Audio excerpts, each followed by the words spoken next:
há uma mudança significativa do ano passado para cá no contatismo e nas abduções, né? Quem é que não sabe o que é a diferença entre abdução e contato aqui? Ó, abdução é quando você é levado para dentro de uma nave, sem você dar o seu aval consciente. E contato é quando você entra convidado nessa nave. Tá? A diferença é essa. E a gente recebe aí uma média de 400 e poucos e-mails por dia, misturando o Facebook com o e-mail, e de pessoas que perguntam um monte de coisa, né? Mas de outubro, novembro do ano passado para... Não, desculpa, de julho a agosto do ano passado, que coincidiu com o lançamento do nosso livro, eu tenho recebido relatos de pessoas da Croácia, da Austrália, da Nova Zelândia, da Suíça, da França, da Inglaterra, de Portugal, onde a gente vai estar agora em maio lançando o nosso livro lá, que relatam episódios de convivências com extraterrestres. Começaram a se lembrar de abduções, estão tendo coragem de falar dos seus contatos. Então, há uma mudança significativa neste momento em que nós estamos vivendo em relação à presença dos extraterrestres, porque aquilo que era oculto está ficando na superfície do conhecimento. E tem uma razão para isso. Bom, o Albert Einstein disse isso na época da bomba atômica. A ciência sem religião é manca e a religião sem ciência é cega. E o meu trabalho, em todos esses anos, sempre se pautou em somar a ciência com a religiosidade, não religião, mas a espiritualidade, porque eu acho que aí você tem uma visão mais parecida com a verdade do conhecimento. Próximo, por favor.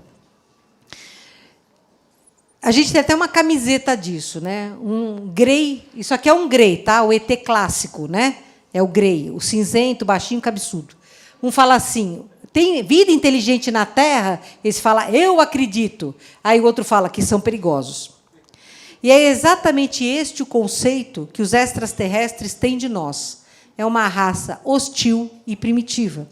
Porque é uma raça que se destrói o seu meio, destrói os seus irmãos, humanos ou não, sem pensar nas consequências. Aí você pergunta assim: bom, se eles acham isso da gente, o que eles estão fazendo aqui?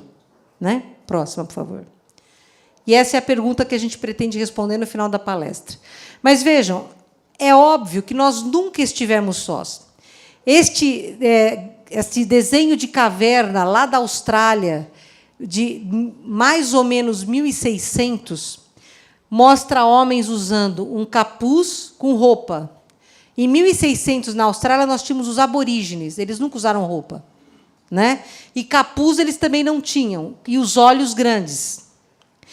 Este aqui é uma imagem melhor ainda. Ela vem do templo, daquele mais famoso, que tem aquela placa do Amon, em que vocês veem um ser baixinho, olhudo. Está vendo? Esse aqui tem 4 séculos antes de Cristo. Essa é uma tapeçaria que está na Catedral de Bonnet, na Borgonha francesa, da Renascença, que foi o período onde mais foram retratados naves espaciais, em que vocês veem os nobres renascentistas e esta imagem no céu. Vocês conseguem ver? Vocês acham que isso aqui é um chapéu mexicano? Parece uma nave, né? O que o pintor da Renascença tinha que pôr isso nessa quadra? Desta tapeçaria. E vejam, se é verdade que a Renascença italiana, na figura do Sebastião Manardi, que era um contatado, divulgou amplamente a presença de naves no céu, esta é uma escola francesa que não passou por Mainardi. Então, é real que, na Idade Média, as pessoas viam naves e sabiam da existência das mesmas. Próxima. Esta aqui é uma prova já não desenhada ou pintada pelo homem, mas gravada. O Meister era um arqueólogo amador lá da Califórnia, e o passatempo dele no fim de semana era sair com a família e com um amigo, que também era arqueólogo amador, para pegar fósseis. Então, ele martelando no granito, da era paleozoica, entre 440 e 220 milhões de anos atrás, ele achou este fóssil. Esta imagem. Não é pegada? Não são 2 pés calçados? Gente, há 440 milhões de anos atrás não tinha nem homem, quanto mais homem calçando sapato. Tá certo?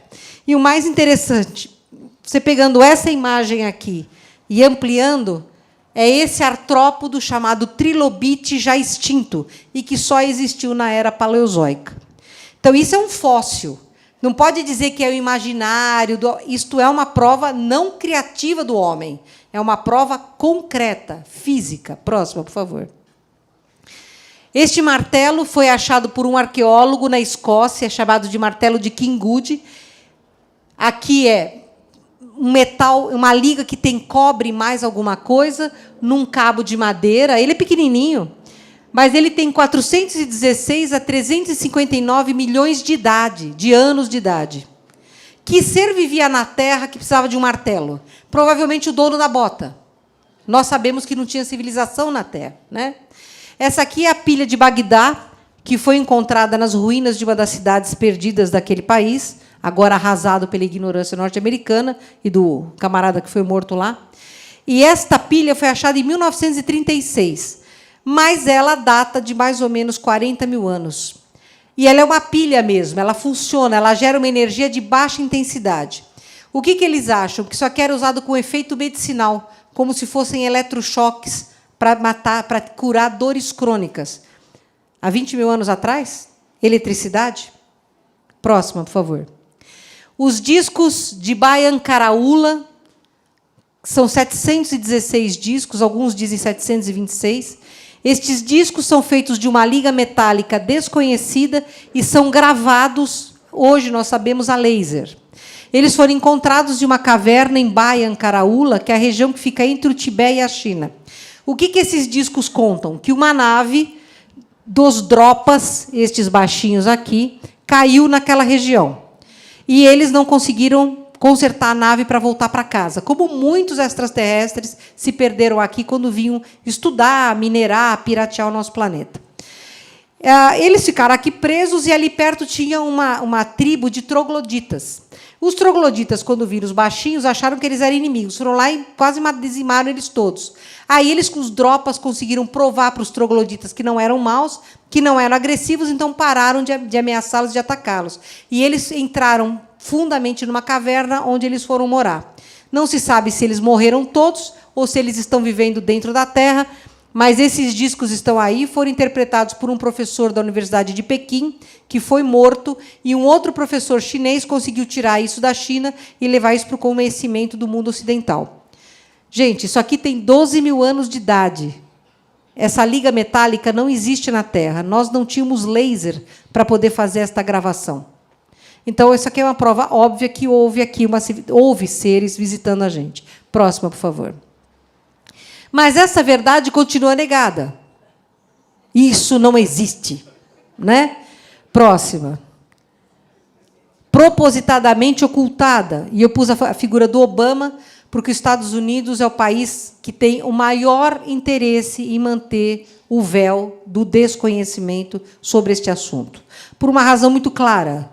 A tecnologia deles deve-se muito ao contato que eles têm com os extraterrestres do outro lado da força, não confederados.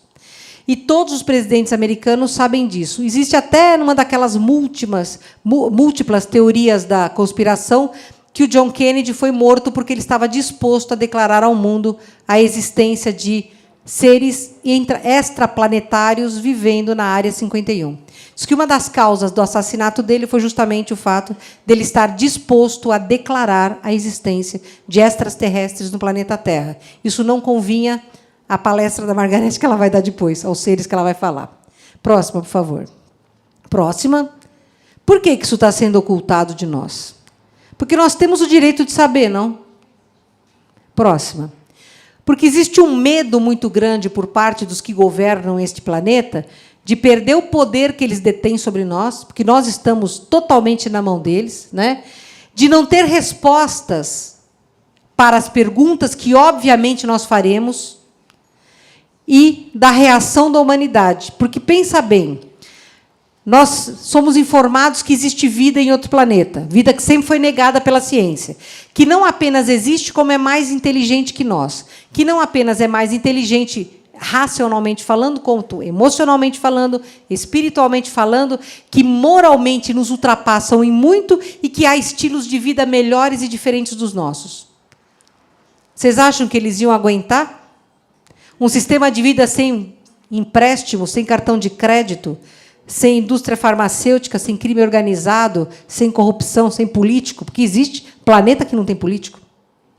Então, é exatamente por medo que isso nos é ocultado, porque assim eles continuam detendo o poder. E o poder hoje é o conhecimento. Quem conhece, quem sabe, detém o poder. Próxima, por favor. Mas qual é o propósito de nós sermos visitados? Porque é óbvio, não é acaso. Não é porque eles não têm nada para fazer no planeta deles que simplesmente eles vão fazer um passeazinho ali, na periferia da Via Láctea. Vamos lá, onde tem aquela racinha primitiva, complicada. Existe um propósito muito sério neste passeio. Próximo, por favor. E por quem nós somos visitados? Porque essa é uma outra pergunta que nós temos que nos fazer. Não é, ET, né? Quem é o ET? O que deseja este ET? Vocês já se fizeram essas perguntas? Porque a gente não tem que ficar estendendo passarela vermelha, não, sem saber o que eles querem. Vocês abririam a porta da casa de vocês para alguém entrar só porque esse alguém é mais bonito? Ou é diferente? Claro que não. E a Terra é a nossa casa, certo? Próxima, por favor. O nosso universo é um universo polarizado, ou seja, ele é bipolar, né? O que significa que a mesma energia, quando muito lenta, ela significa uma coisa, quando muito rápida, ou seja, quando ela tem muito acréscimo de energia, ela é seu oposto. Vamos citar, por exemplo, o ódio e o amor. O ódio e o amor é a mesma energia, é uma energia. Quando esta energia está sem vitalidade, está muito lenta, portanto, ela é ódio. Quando ela está muito vitalizada e, portanto, rica em energia, ela é amor incondicional. É a mesma energia. O medo e a fé, a depressão e a esperança. São as mesmas energias que têm radicais diferenças, não importa onde eles estejam, né? Se nós colocássemos nós mesmos nessa régua do ódio e do amor, que vai de 0 a 100, onde 100 está Jesus, que ama incondicionalmente, e no 0 estão o governo oculto, os draconianos, os magos negros, em que ponto da escala vocês acham que a gente estaria? 50, 30, 40, 10, 9, 8, 7, 5... Olha, com muito boa vontade, no 5. Isso eu estou falando, não sou eu que falo, tá? Isso quem fala são os extraterrestres. Eles dizem que eles estão no 6. E, com muito boa vontade, nós estamos no 5. Eu falei, todos nós? Ela falou, sim, Chico Xavier. Eu falei, entendi. Então, nós estamos no 2, no 1, e tá bom. Vocês concordam? Veja, pessoal, vocês amam a quem que ama vocês, não é assim? Vocês são capazes de amar o seu inimigo? Então, você já está abaixo de 3. É difícil. Aí você ama quem te ama. Você ama quem te ama sem cobrar nada? Então, você está no 2. Vamos parar por aqui para a gente não entrar em depressão. É melhor. Então, por causa que nós estamos no universo polarizado, é óbvio, em tudo existe o bem e o mal. Próxima, por favor. Eles coexistem na forma deste antariano maravilhoso, que eu tive a honra de conhecer recentemente. Os antarianos são extraordinários, são totalmente espiritualizados. Eles são tão etéreos que, para eles se manifestarem aqui, eles têm que condensar o corpo mental abstrato, para vocês terem uma ideia de como eles são. E os draconianos, que é o lado negativo da força, representam o lado negativo da força. Tá? Então, o bem e o mal coexistem neste universo. E é importante que a gente saiba que nosso planeta é um planeta não confederado. Isso significa nós não fazemos parte da Confederação dos Planetas Unidos. E não fazemos parte porque nós somos hostis e primitivos. E porque somos hostis e primitivos, nós não temos defesa da Confederação. Então, aqui, entre o bem e entre o mal. Próxima, por favor.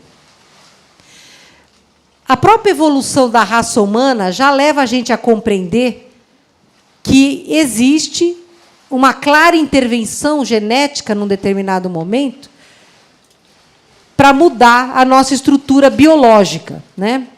Vejam bem, vocês sabem que nós éramos primatas, né? A gente era primata, não era? E esses primatas viviam nas grandes árvores que tinham 100 e poucos metros de altura. Aí, isso é o que a ciência fala, tá? Aconteceu um evento X, caiu um meteoro, pegou fogo, alguma coisa.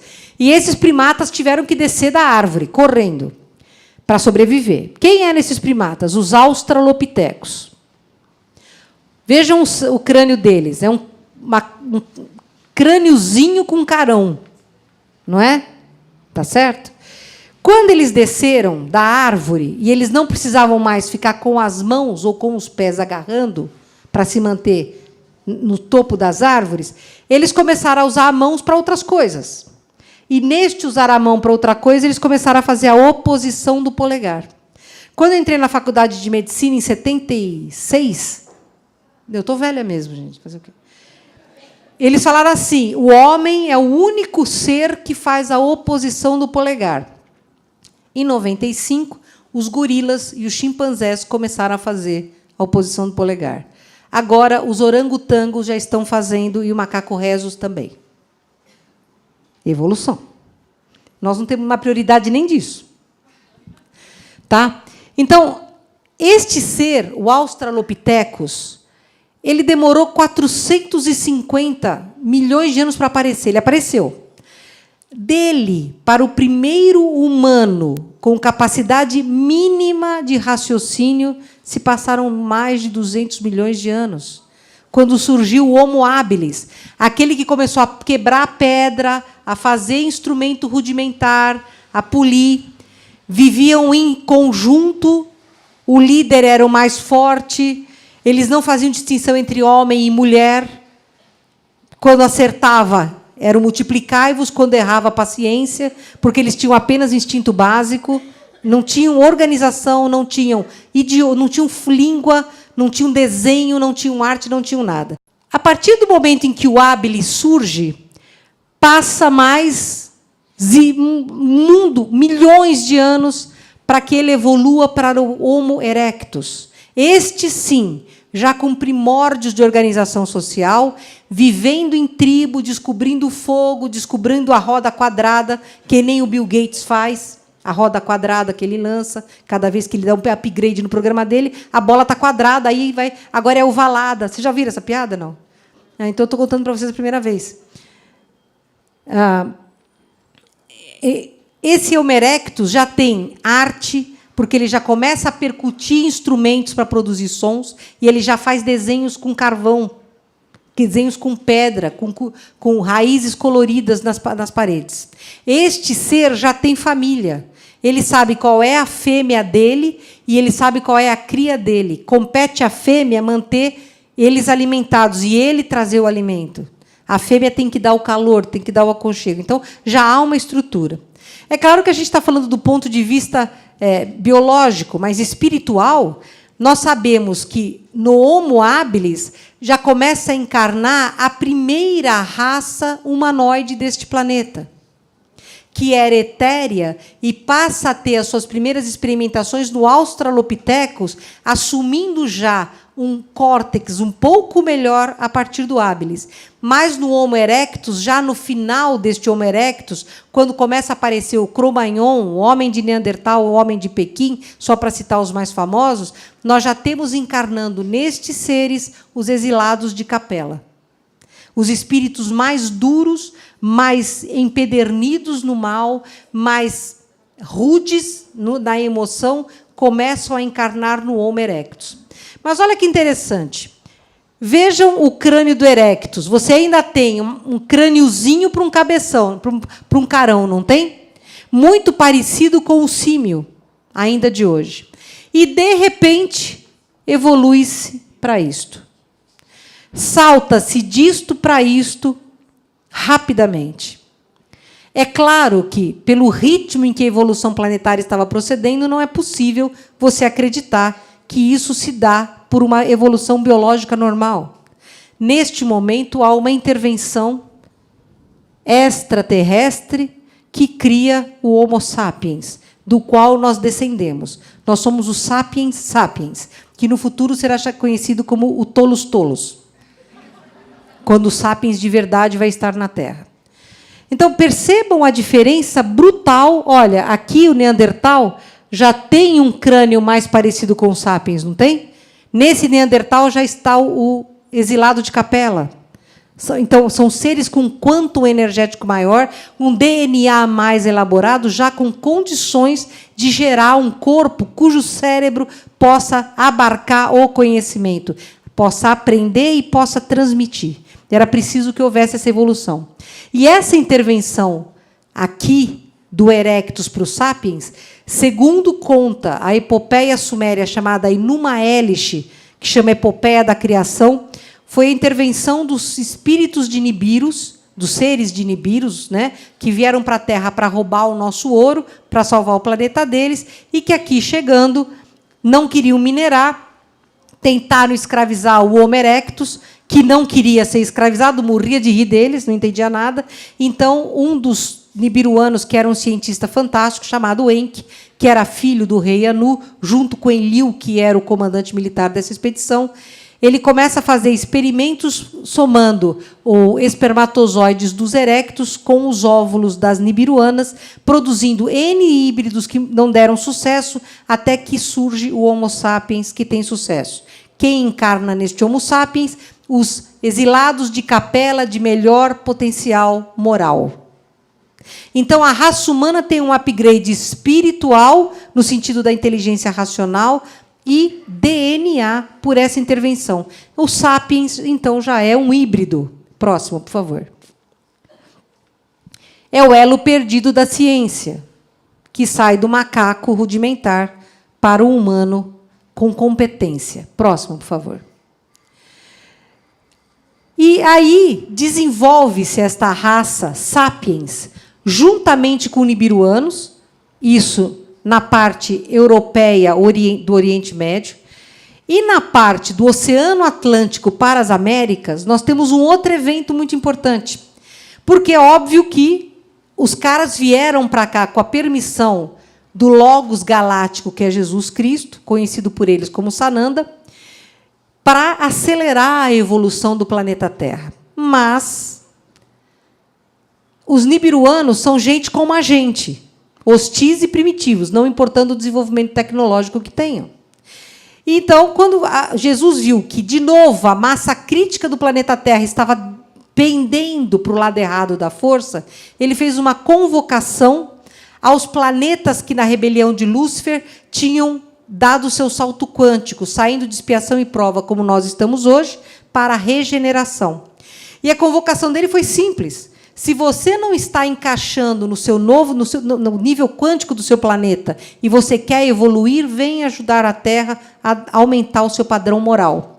E vieram seres de Órion, das Pleiades, de Sírios, de Vega, de Capela, de um montão de lugar que a gente nem conhece, porque a gente ainda não deu nome para isso, e vieram nascer e viver na Atlântida, que cresceu e floresceu nas artes, na filosofia, na medicina e na boa vontade. Aí o que acontece? Começa a encarnar entre os Atlantes os exilados de Capela. E, infelizmente, o poder corrompe. E os Atlantes dominavam o vril. Nesse momento, os nibiruanos já estavam indo embora, porque a guerra estava entre o Marduk e o Enlil aqui, e a Atlântida estava disputando o poder entre eles mesmos, entre os brancos, arianos e os vermelhos, que depois geraram os povos índios das Américas. E esse momento em que deveria ser um crescimento para estes espíritos foi o seu rebaixamento moral. E aí precipita-se a Terra numa guerra nuclear estrondosa entre os nibiruanos e entre os próprios Atlantes. E aí determina-se que a Terra, a raça que estava aqui era doente, que não podia continuar. Então tentam destruir a Terra, mas Jesus não deixa. E o Enki vem correndo avisar um neto tardio dele, o Noé, Cara, faz uma arca genética, leva banco genético de tudo que existe. Assistam o filme Noé, vale a pena. Faz um banco genético, porque a Terra vai ter que recomeçar. O que acontece no momento do nosso dilúvio bíblico? O Sol está tendo uma tempestade solar enorme. Devido às explosões nucleares que os dois cretinos faziam, Atlantes e Nibiruanos, a nossa magnetosfera estava completamente avariada. E por estar fragilizada, como hoje começa a ficar em ponto crítico, a tempestade solar aconteceu e nós não tivemos defesa. E esta irradiação solar extraordinária que houve acabou com a herança DNA da Terra, e o homem perdeu o seu rumo. Esqueceu o que sabia. A tecnologia foi sepultada embaixo dos mares com o dilúvio que aconteceu. E nós tivemos que recomeçar tudo. E nesse processo, neste momento em que nós estamos recomeçando, um dos planetas rebelados da constelação do Dragão, ou Draconiana, os membros deste planeta tiveram livre acesso ao planetinha, coitadinho, terceiro lá, do sistema solar, da periferia da Via Láctea, chamado Terra, vieram para cá. Dá um clique, Marga, para mim, por favor. E aportaram na África. Os draconianos... Bom, quem é mais antigo na Casa do Consolador sabe que eu falo isso desde o ano 2000. Acho que em 2008 ou 2009 começaram a aparecer as mesmas coisas ditas pelo Credo Mútua, né? Os velhos da casa, eu falei bem antes que o Credo Mútua aparecesse, mas é ótimo, porque ele simplesmente confirma aquilo que a gente acessava do arquivo acástico. E esses draconianos na África, lagartos gigantescos, com poder bélico enorme, subjugam o povo da terra, subjugam o sapiens sapiens que lá está, tornam-se deuses para aquele povo rudimentar, sofrido ao extremo até hoje, e criam, próxima, por favor, o novo híbrido, o sangue azul. Eles, para preservar o DNA deles, assim como os nibiruanos também, eles queriam que os casamentos corressem só entre eles, para manter o poder superior, racional, de magia e o poder que depois se tornou importante, que foi o financeiro. Tá? Então, o sangue azul, na verdade, está aí para criar encrenca, tanto dos nibiruanos quanto dos draconianos, e a Margarete acho que vai falar bastante sobre o governo oculto, né? E eu não vou entrar nesse aspecto, porque a minha história é outra. Mas vocês entenderam a encrenca que a gente ficou naquela época? Próxima, Marga, por favor. Agora, vamos analisar os ETs deste lado do mundo, tá? Que eu acho importante. Os maias é Quetzalcoatl, né? A serpente emplumada, com a figura de um maia. Olhem, a cabeça dele não é alongada? Tá? Vocês sabiam que as crianças maias nobres que nasciam tinham o crânio atado com panos para ficar longa como a dos deuses? Muitas crianças morreram por esfacelamento cerebral. Sim, vou chegar lá. Próximo é o Egito. Deixa eu falar dos maias primeiro. A cabeça alongada deles era para que eles fossem iguais aos deuses. João, dá um próximo para mim ali, por favor. No Egito, esse chapéu aqui era usado para mimetizar, simbolizar a cabeça dos deuses. Esta é uma múmia. Olha este diâmetro, gente. É igual a nós. Esta é a imagem do faraó egípcio Akenaton. Extraordinário homem, mulher, porque ele é andrógeno, ele tem mama, tem uma barriga batraquiforme, né? Bem, vocês estão vendo ali na fotografia de perfil como ele é bem feminino e masculino. E era por isso que o pai odiava ele. O pai queria um guerreiro, de repente morre o primogênito e fica isto para ser o faraó, que foi exatamente o que o pai falou para ele, né? Só que o Akenaton foi um dos espíritos luminares da Atlântida, ele foi um dos sacerdotes atlantes que sabiam do que ia acontecer, tentou acordar o povo e eles não ouviram. Então, ele faleceu no dilúvio e reencarna no Egito para trazer o quê? O culto, não o culto a um Deus a quem se oferecesse sacrifícios, que era o que os draconianos faziam, que se alimentavam do medo, se alimentavam da dor, da subserviência, mas um Deus que fosse criador pelo amor. O Akhenaton não estava nem aí com a administração do Egito, ele deixou isso para Nefertiti, a esposa dele, considerada a mulher mais linda da época. Ela, sim, um grande comandante, estrategista.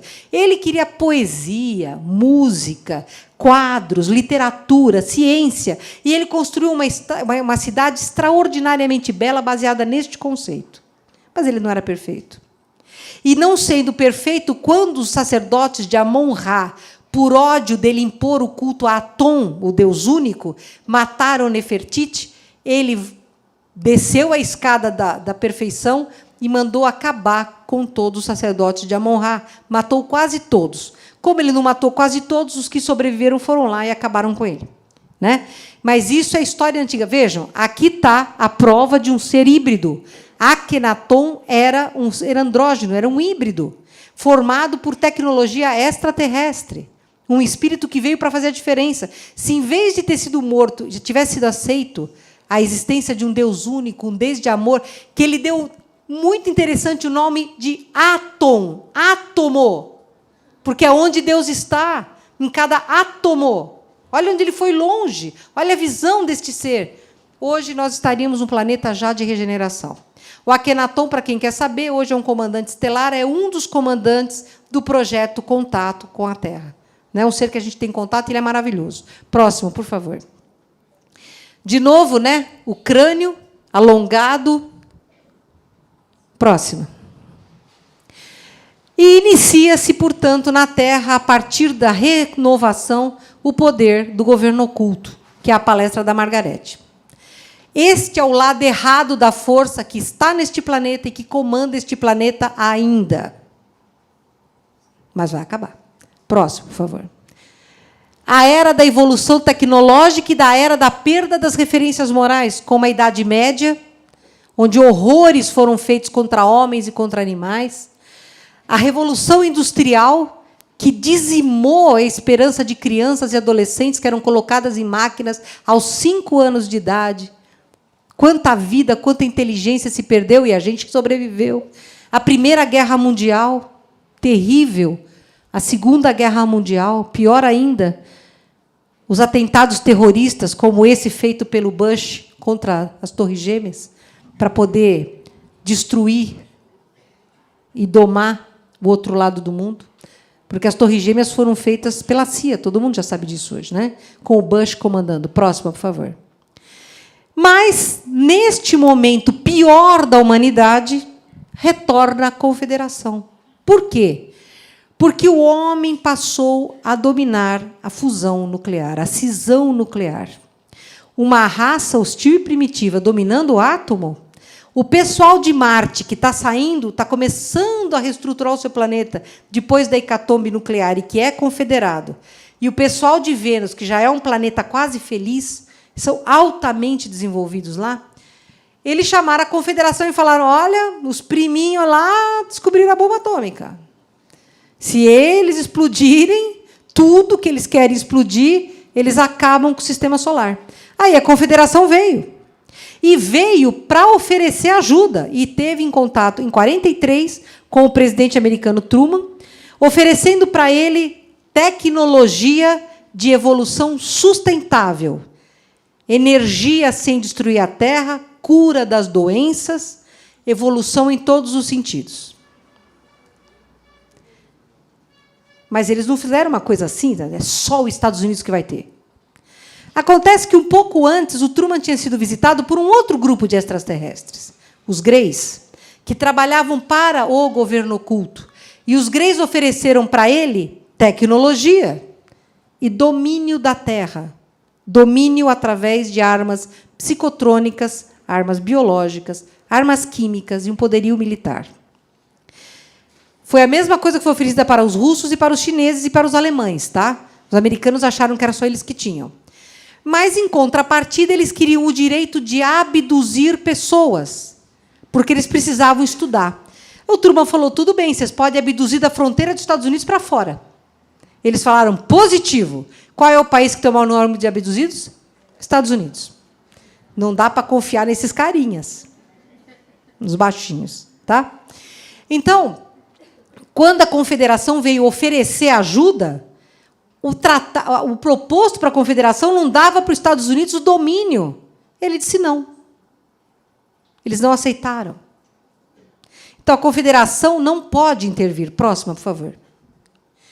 Mas o projeto Contato, ele continua seguindo na rota programada porque ele é determinado pelo Logos galáctico que é Jesus. Nós vamos fazer a transição. Doa a quem doer, aconteça o que acontecer. Dá um cliquezinho para mim. Essa minha DJ, vou te contar um problema. A diretriz primeira é a não interferência. Eles não podem interferir na Terra, a não ser que nós, Terra, pidamos. Aí vocês vão falar assim, mas peraí, eu peço todo dia para eles interferir. Ok, sabe qual é a pedida que eles leem? A massa crítica. O conteúdo energético. A massa crítica que o nosso planeta, que nós humanos, encarnados e desencarnados, produzimos hoje, não gera um convite para a presença deles aqui. Entenderam? Então, não adianta chorar. Você pode pedir, andar de joelhos, ameaçar, nunca mais respirar para ficar roxo. Se nós não atingirmos a massa crítica mínima, por causa da diretriz primeira, eles não podem intervir. O que não significa que eles não venham.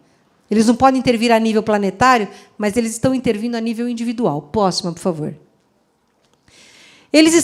O projeto Contato implica, primeiro passo, observar a evolução planetária no nível ecobiológico. O que significa? Que eles estão estudando o quanto energético dos minerais, cujo ser mais evoluído é o cristal, dos vegetais, cujo ser mais evoluído é o cogumelo, dos seres animais, e aí eles vão por divisão de reino, né? E o ser mais evoluído da Terra é o Sapiens Sapiens, o comandante planetário, e em como estas diferentes energias se integram, se interrelacionam pelo bem do planeta. Qual a conclusão que eles chegaram até agora? Se tirar o homem, dá tudo certo.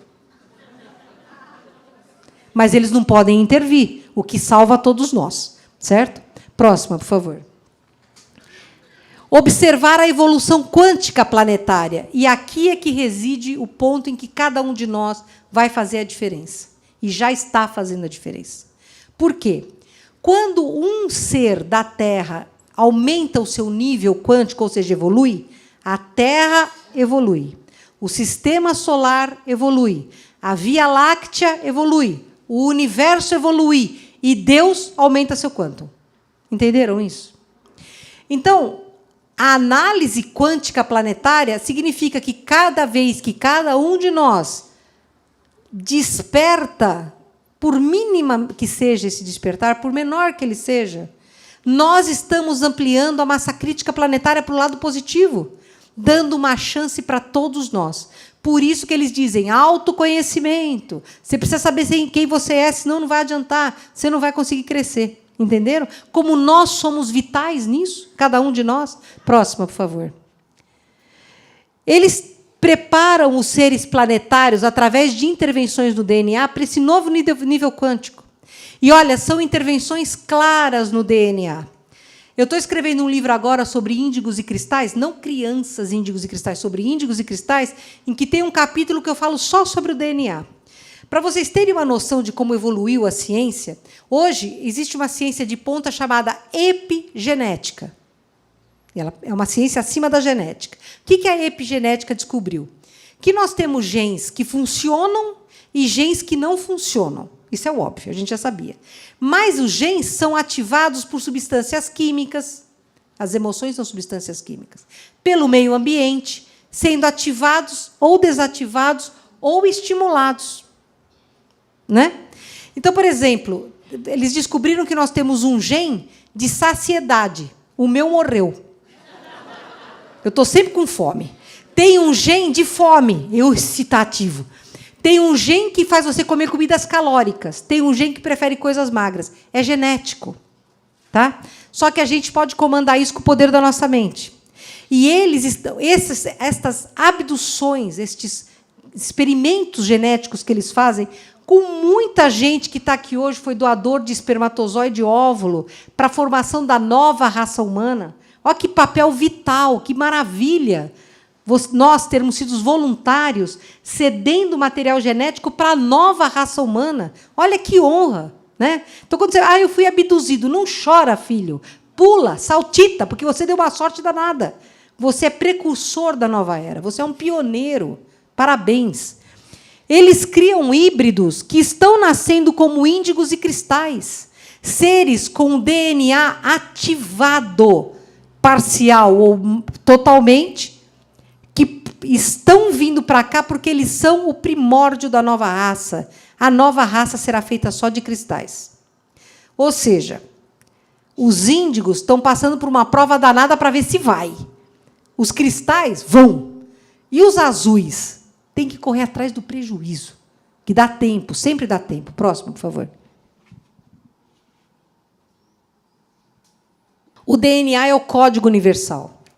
Ninguém é contatado porque é alto, baixo, gordo, magro, tem olho claro ou olho escuro. O contato, seja ele abdução ou não, é sempre baseado no mapa genético do sujeito. É o mapa genético que comanda e coordena isso. Tá?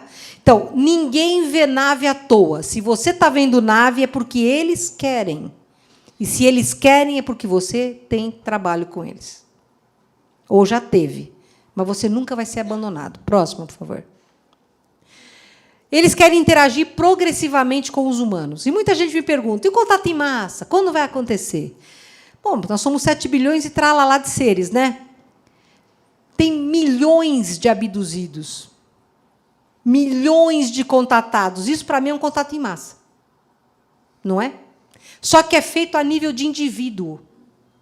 Se alguém está esperando uma nave da Confederação abaixar ali no Itaquerão, deleta. Eles não vão fazer isso agora, porque a humanidade não está pronta. A humanidade foi treinada para temer a eles. Olha o volume de filmes que nós temos aí mostrando que eles são maus. Então, não vai rolar. Por parte da Confederação, não há um contato em massa planejado para agora, com a atual humanidade. Isso é para depois. Depois quando? Eu não sei, ninguém me contou. Mas existe um contato com milhões de humanos. Milhões. E no plano espiritual, então, a coisa está escancarada. Porque quando você está do outro lado trabalhando, você cruza com um grey, com um lagarto, com um humanoide, com um insetoide. Você cruza com os caras, eles estão lá. Trabalhando ao lado dos guias de luz, trabalhando ao lado dos guardiões batizados, para estabelecer o plano divino, o projeto divino na Terra. Próximo, por favor. Eles não vieram aqui para resolver os nossos problemas, não. Se solicitados, eles podem, quando muito, nos ajudar a encontrar a solução, porque eles não se colocam na figura paternalista de dar tapinha nas nossas costas. Eles são superiores e nós somos os coitadinhos. Eles olham para nós como irmãos mais novos. É respeito. A diferença é total. O respeito que eles têm por nós, nós não temos. Próxima, por favor.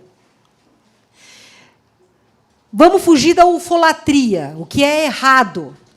A evolução tecnológica é indiretamente proporcional à evolução moral. Logo, um ser que tem uma nave tem que ser santo. Não é. Analisem aqui os países mais evoluídos tecnologicamente. Todo mundo já pensou no mesmo. Moralmente, eles são os melhores? Então, isso aqui é besteira. Quem fala isso está querendo enganar vocês. Tá? Então, toma cuidado. Segundo, todos os ETs são seres do bem. Não é mesmo. Tem muito ET que é horroroso, pior do que humano. Naves virão fazer um resgate em massa.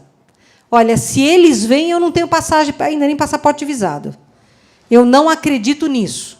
Resgate em massa, vão vir os eleitos. Que eleito? Todo mundo é igual, todo mundo é irmão, não existe eleito. Né? Tudo que estamos produzindo é tecnologia extraterrestre. Pessoal, nós também somos inteligentes. Nós também somos criativos, nós também somos filhos de Deus. Vamos dar valor aos nossos cientistas. porque muita coisa tem sido feita e feita de forma extraordinária. Melhorou muito a vida da Terra graças à ciência. Por mais idiota que seja o conceito de que a ciência é Deus. Mas a gente não pode dizer que tudo vem deles. Então, estes conceitos ligados aos extraterrestres são conceitos absolutamente decrépitos, que não podem mais ser usados neste momento. Próxima, por favor. Mas o que é verdade? A Confederação está presente na Terra, observando e interagindo. Sim, está. E interage individualmente, interage. Os ETs confederados não querem invadir a Terra. Pessoal, pelo amor de Deus, você tem que ser, no mínimo, maluco para querer vir para cá. Fome, miséria, doença, agressividade contra animaizinhos, contra crianças, contra a natureza, contra si próprio. Para quê? Só doido quer invadir isso aqui. A Confederação teme a imaturidade humana com poder nuclear. Teme mesmo. E isso me foi dito pela Sheliana. Se nós entrarmos numa guerra nuclear que ameace o sistema solar, eles vão intervir. E existem provas, o livro Terra Vigiada, lançado recentemente pela UFO, quem quiser entra no site da UFO, pode adquirir, custa 60 e poucos reais, tem quase 400 páginas. Ele fala exatamente do desarmamento de ogivas nucleares nos Estados Unidos, documentado por militares. Terra Vigiada, é um livro fantástico para vocês verem o quanto a Confederação já está mostrando que não veio para cá a passeio. Se pusermos em risco, vai ter intervenção. Não nos veem como seres inferiores, mas como irmãos mais jovens, que eu já expliquei por quê. E a maioria deles já passou pelo período de transição que a gente está passando. Então, eles já foram bobocas, como nós somos. Eles já foram orgulhosos, vaidosos, tolinhos, já foram. Assustados, depressivos, já comeram demais, beberam demais, usaram droga, já foram. Já votaram nas pessoas erradas, já foram. Já tiveram cartão de crédito, sistema financeiro, câncer, já tiveram. Mas eles evoluíram. Por isso que eles nos compreendem, porque nós estamos andando no mesmo caminho que eles andaram. Próxima, por favor. Eles estão aqui de modo ostensivo. Este é o agroglifo de Ipuaçu do ano passado, o mais bonito já feito aqui no Brasil, extremamente rico, é uma espiral ligada a uma ampulheta, cada um que tira a sua conclusão, né? E eles estão nos convidando a participar da família cósmica. Muita gente fala mal do Astaxerra. A revista UFO vai lançar agora uma revista só sobre o Astaxerra. Um dos artigos é meu. Um monte de gente fala que não concorda, um monte de gente concorda. Isso é interessante, vai ser uma edição interessante. A Astaxerra, vocês vão gostar de ler. Aí você fala assim, mas o ET fala de amor, mas o ET fala de fraternidade. Ele fala a mesma coisa que os espíritos falam, então isso não é verdade, não é ET. Espera aí, o que é que a gente tem que aprender para poder viver bem? Não é amor e fraternidade? Ele vai falar do quê, gente? Que o Itaquerão ruiu? Que nós gastamos dinheiro demais fazendo obras de menos? Ele vai falar qual é o ponto, o que está matando a humanidade. Não é a falta de fraternidade? É sobre isso que ele vai falar. É sobre o que ele fala. Então, dizer que uma mensagem canalizada não é de extraterrestre, simplesmente porque ele fala de fraternidade, é apelar para a ignorância, na minha opinião. Eles não dão nada de graça para nós. Nós temos que descobrir, nós temos que compreender, nós temos que criar, usar da nossa inteligência, porque é aí que a gente cresce. Então, agora, nós já começamos a conhecer muito sobre abduções, com trabalhos extraordinários, como o do Buddy Hopkins, do David Jacobs, que falem o que falar. Esse cara tem uma pesquisa como ninguém tem. São 1.400 casos, Marga? 1.400 pessoas abduzidas fizeram trabalho de hipnose ou não com o David Jacobs. É uma casuística para ninguém botar defeito. Né? Aqui o trabalho que a gente faz, nesses 11 anos de trabalho com os extraterrestres, o que a gente já aprendeu sobre abdução, sobre contato, sobre raças. Então, nós estamos aprendendo. Cada dia, cada vez que nós estamos em contato com eles, nós aprendemos alguma coisa. E nós precisamos nos esforçar para obter as respostas certas. Próxima, por favor. Para eles, tá? Como é que se comporta a humanidade dentro daquele aspecto quântico que eu falei que eles medem? Entre encarnados e desencarnados, nós somos na Terra 25 bilhões de seres hominais. Entre encarnados e desencarnados, tá?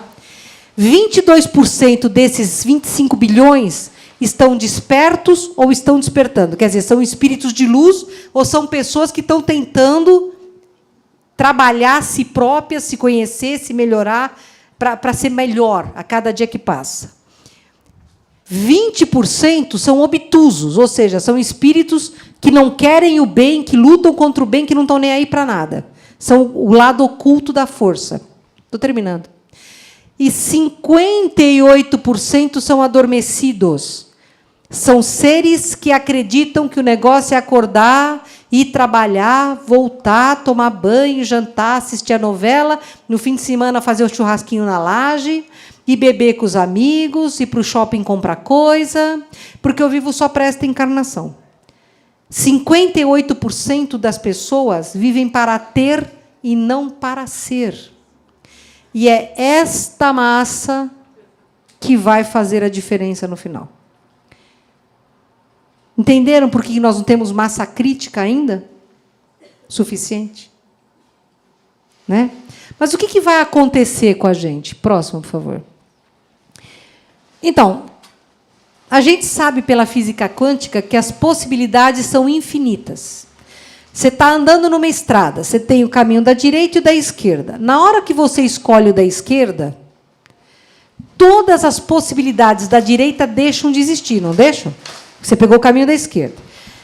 Na esquerda, você tem uma série de possibilidades. Por exemplo, você tem um pé de laranja, de maçã, de pera, de uva, etc. Na hora que você escolhe comer a maçã, as outras possibilidades desaparecem. E porque você comeu a maçã, outra gama de possibilidades acontece. Isto é o futuro, ou seja, não existe. Como a Margarete fala nas palestras excelentes dela, o passado é real, ele já aconteceu, uma energia real. E o presente é o que eu estou vivendo agora, então ele é real também. E o futuro? O futuro não existe. O futuro depende da escolha do agora. O futuro é sempre si. Tudo pode, né? Então, só temos o agora. Agora, o que é interessante disso é que a massa crítica não precisa os 58%, não precisa ser 51% da humanidade, encarnada ou desencarnada, tem que acordar. Porque se isto é verdade para o mal, não é verdade para o bem. Se você ficar num quarto escuro e acender um palito de fósforo, você produz luz? Então, se você acender uma vela, a luz vai durar mais? Se você acender uma lanterna, ela vai durar mais? Se você acender uma lâmpada, ela vai durar mais? Para a luz, basta um palito de fósforo. Então, a massa crítica que o bem precisa para jogar a Terra para um planeta de regeneração, ou seja, dar o seu salto quântico, ele não é 51% dos seres hominais acordarem. Nós estamos agora a 4% para atingir a massa crítica. É muito pouco. Dá para ser. Percebam, eu não sei se nós estamos nos 22% ou se nós estamos nos 58%, tá? Isso não me foi dito. Eles só deram a estatística. Eu não tive coragem de falar assim, eu estou nos 22%, porque se eu escutasse que eu estava nos 58%, eu ia fechar para balanço. Próxima, por favor. O projeto Contato é DNA dependente. Milhões de abduzidos, milhares de contatados. Será que abduzidos e contatados são seres especiais? Será que são eleitos? Não são. E é por isso que vocês se chocam quando eu falo isso. Nós, abduzidos e contatados, somos servidores da atual humanidade. Nós erramos muito para com o coletivo planetário. Nós precisamos corrigir os erros que cometemos. E sermos voluntários nesse projeto é a nossa forma de agir proativamente. Abduzido e contatado não é alguém para ser endeusado. Ele tem que servir o meio. É para isso que ele acorda. Se não, esquece. Todo abduzido que acha que vai ganhar grana, fama e fortuna porque é abduzido, porque é contatado, que acha que é, sei lá, urbanizador, detentor de alguma chave, de alguma porta, essa pessoa não está servindo à luz, está servindo à escuridão, é óbvio. Porque o abduzido e o contatado está nesse papel porque sabe que fez muita besteira. e tem que corrigir. E a melhor forma de corrigir é trabalhando para o bem comum. E a maioria não faz porque não consegue nem verbalizar que é. Próximo, por favor. A partir do dia 12 de dezembro de 2012, 12 de dezembro de 2012, 12, começou o que eles chamam de ativação. O que é essa ativação? São ondas de alta frequência que vêm através de músicas. Os CDs da Margareth todos estão com esta psicotronia de ativação, de DNA, de contatados e abduzidos e pessoas que estão buscando a libertação pelo autoconhecimento e por atuarem em prol do bem maior, para que sejam ativos trabalhadores para se atingir os 4% que faltam. 12 do 12 do 12. Ah, eu também quero. Tudo bem, escuta a Margareth cantar que você vai pegar, pelos CDs dela, tem essa ativação, que é proposital. Ela não sabe, nem ela sabe como é que para lá, nem eu sei. Isso é feito em fábrica lá no Amazonas. Eles fazem uma ativação de alta frequência. Por isso que Nessun Dorma é importante. Quais são os sintomas dessa ativação? Sensação de urgência para fazer alguma coisa. Quem está sentindo urgência para fazer alguma coisa e não sabe o quê? Levanta a mão. Ok? 70% dos presentes. Aumento da sensibilidade. Não apenas mediúnica, mas emocional. De repente, você não tolera mais alguém que vem dizer para você que fulano de tal sem dedo é ótimo. Você passa a ter conflitos íntimos, em que você começa a discutir com você. Você não suporta a si próprio, está ruim demais, você fica insatisfeito. Insônia. Quem está acordando entre 3 e 4 horas da manhã e não consegue mais dormir? Ok. Insatisfação. Quem anda insatisfeito? Alteração do hábito de vida. Alteração. De repente você quer mudar, não quer comer mais irmão. Você deixa de ser canibal para se tornar um fraterno. Ou mudar mesmo. Você nunca gostou de água, de repente você se sente um peixe. Não quer sair da água. Ou passa a querer aprender arte, aprender a mexer com as mãos, a fazer marcenaria. Necessidade de ter contato com o extraterrestre. Levanta a mão quem anda com essa necessidade. Ok, bem-vindos, saudações, vocês foram ativados. Você pode dar um clique lá para mim? E o futuro, gente? E o futuro? O que vai ser o nosso futuro? Próximo, por favor. Para aqueles que são catastrofistas, e eu não estou entre eles, quando um planeta recebe cristais como o menino Boriska, que hoje vive exilado na Sibéria por causa do bullying que sofreu e porque está se preparando para ser um dos líderes, a menina Kiane, não só pela beleza dos seus quadros, mas pela maravilha das lições que ela dá quando fala, o menino Akrit Javal, que se formou em medicina esse ano por Harvard e que disse que veio à Terra para trazer a cura do câncer e da AIDS, mas esta cura não é química, é emocional. O meu ídolo, o Ryan Reykjavik, que com 7 anos descobriu que se fizesse uma vaquinha salvava pessoas de morrer na África de sede. E ele começou um trabalho de formiguinha.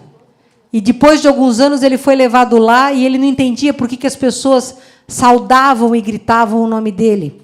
Ele salvou milhões de pessoas de morrer de sede na África. Ele tem uma instituição hoje mundial.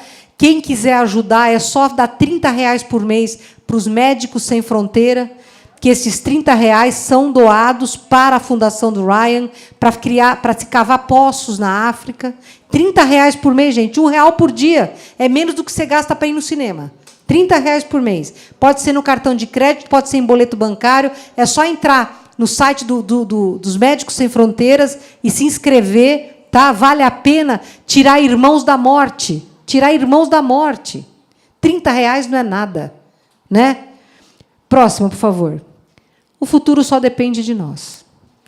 E eu honestamente espero que este quantum extraordinário que vocês fizeram agora, que está emocionante, os extraterrestres não têm emoções como nós, né? Eles não são emocionais. Os Greys parecem clones, porque eles abusaram da clonagem, eles não perderam a fé, era só ciência, acabou com tudo lá, família, não tinha nada. E eles começaram a criar clones para tirar os órgãos dos clones e pôr nos seus próprios corpos para viver eternamente. Então, eles perderam a diversidade biológica. Uma raça que perde a diversidade biológica está condenada à extinção. Por isso, eles vieram para cá, porque o nosso DNA raiz é o DNA raiz deles. Eles vieram para cá para criar híbridos que salve a eles. E nestes espíritos, nesses corpos híbridos, estão nascendo espíritos missionários que estão levando para eles o ressentido do todo, a recomunhão com Deus, a fraternidade pela emoção. Eles, hoje, exibem emoções.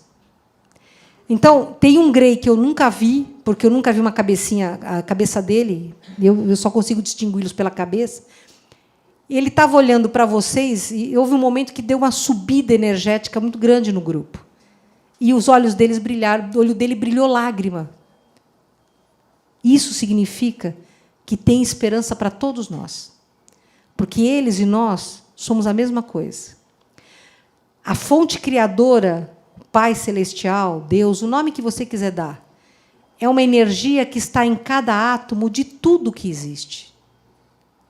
Não existe separação. Nós somos contínuos, contíguos uns com os outros.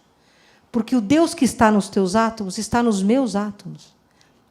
Na hora que nós compreendermos isto que Jesus veio pregar e que viveu, nós estaremos dando a massa crítica necessária para que o planeta pule para a regeneração, sem uma terceira guerra mundial, sem doenças que dizimem a humanidade, sem fome, sem destruição, que se pare esse horror que estão fazendo com os animais aqui no país e no mundo inteiro.